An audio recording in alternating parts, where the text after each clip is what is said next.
Hormuz প্রণালীর অচলাবস্থা বিশ্বকে যেন স্থবির করে রেখেছে। ট্রাম্প প্রশাসনের পক্ষ থেকে গুরুত্বপূর্ণ এই জলপথটি খুলে দিতে বারবার আলটিমেটাম দেওয়া হলেও ইরান তাদের সিদ্ধান্তে অনড়।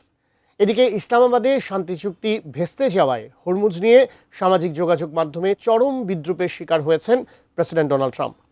বিস্তারিত ডেস্ক রিপোর্টে। শেষ পর্যন্ত মুখ থুবড়ে পড়ল ইরান যুক্তরাষ্ট্র শান্তি আলোচনা।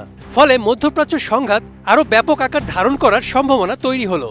এদিকে হরমুজ প্রণালী পুরোপুরি সচল না হওয়ায় বৈশ্বিক সংকট যেন কিছুতেই কমছে না। ট্রাম্প প্রশাসন বারবার আলটিমেটাম দিলেও তেহরান কোনো কর্ণপাত করেনি। উল্টো বিশ্বের বিভিন্ন দেশ থেকে অনলাইনে ব্যঙ্গাত্মক সব ট্রলের শিকার হচ্ছেন ট্রাম্প। ইস্টার সানডের সকালে মার্কিন প্রেসিডেন্ট ডোনাল্ড ট্রাম্প সামাজিক যোগাযোগ মাধ্যমে দাবি করেছিলেন হরমুজ প্রণালী অবিলম্বে খুলে দিতে হবে। এর জবাবে জিম্বাবুয়ে অবস্থিত ইরানের দূতাবাস সংক্ষিপ্ত কিন্তু তীক্ষ্ণ এক প্রতিক্রিয়া জানায়, আমরা চাবিটা হারিয়ে ফেলেছি। মূলত ইরানে যুক্তরাষ্ট্র ও ইসরায়েল সামরিক অভিযানের পর থেকেই বিশ্বের বিভিন্ন দেশে থাকা ইরানের দূতাবাস ও কনসুলেটগুলোর টুইটার অ্যাকাউন্ট বেশ সক্রিয় হয়ে ওঠে। একের পর এক পোস্টে ট্রাম্পকে বিদ্রূপ করে তারা দ্রুতই ভাইরাল হয়ে উঠেছে। এই অনলাইন প্রচারণায় বিশেষভাবে এগিয়ে রয়েছে আফ্রিকার দেশগুলোতে থাকা ইরানি মিশনগুলো। বিশেষ করে দক্ষিণ আফ্রিকাতে ইরানের দূতাবাসের ভূমিকা সবচেয়ে বেশি নজর কেড়েছে।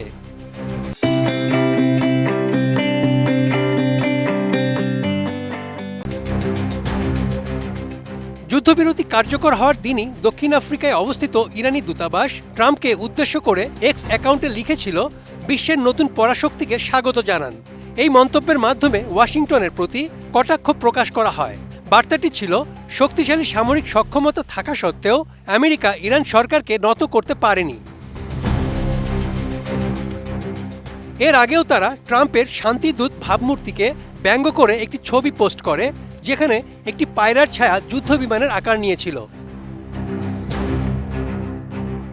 জোহানেসবার্গ ভিত্তিক আফ্রো মিডল ইস্ট সেন্টারের নির্বাহী পরিচালক নাইম জিন্না বলেন, ইরান খুব কৌশলগতভাবে সামাজিক মাধ্যমে এসব প্রচার চালাচ্ছে। তার মতে ইরানি মিশনগুলো অনলাইনে সেসব দেশে বেশি আক্রমণাত্মক যেখানে স্থানীয়ভাবে বিরূপ প্রতিক্রিয়ার তেমন আশঙ্কা নেই। দক্ষিণ আফ্রিকা তার মধ্যে অন্যতম। এদিকে ইরানের এই প্রচারণা শুধু বিদ্রূপেই সীমাবদ্ধ নয়। দক্ষিণ আফ্রিকার দূতাবাস কৃত্রিম বুদ্ধিমত্তা ব্যবহার করে এমন কিছু ভিডিও তৈরি করেছে যেখানে ইরানের মিনাব শহরে মার্কিন হামলায় নিহত শিশুদের ভার্চুয়ালভাবে তুলে ধরা হয়েছে। সেখানে শিশুদের ভবিষ্যতের স্বপ্নের কথাও তুলে ধরা হয়। তিউনিসিয়া সহ আফ্রিকার আরও কিছু দেশে অবস্থিত ইরানি দূতাবাস একই ধরনের প্রচারণা চালাচ্ছে। কখনো স্বাগতিক দেশের প্রশংসা, আবার কখনো আন্তর্জাতিক সমর্থনের ইঙ্গিত দিয়ে তেহরান বোঝাতে চাইছে যুক্তরাষ্ট্র ও ইসরায়েলের বিরুদ্ধে এই লড়াইয়ে তারা একা নয়। ইরান ও দক্ষিণ আফ্রিকার ঘনিষ্ঠ সম্পর্ক নিয়ে ট্রাম্প প্রশাসন আগেও অসন্তোষ প্রকাশ করেছে। তবে দক্ষিণ আফ্রিকা সরকার জানিয়েছে তাদের অবস্থান ঐতিহাসিকভাবে নির্ধারিত এবং তারা আন্তর্জাতিক রাজনীতিতে কোনো পক্ষের অনুসারী হতে চায় না। Desk report, ATN news.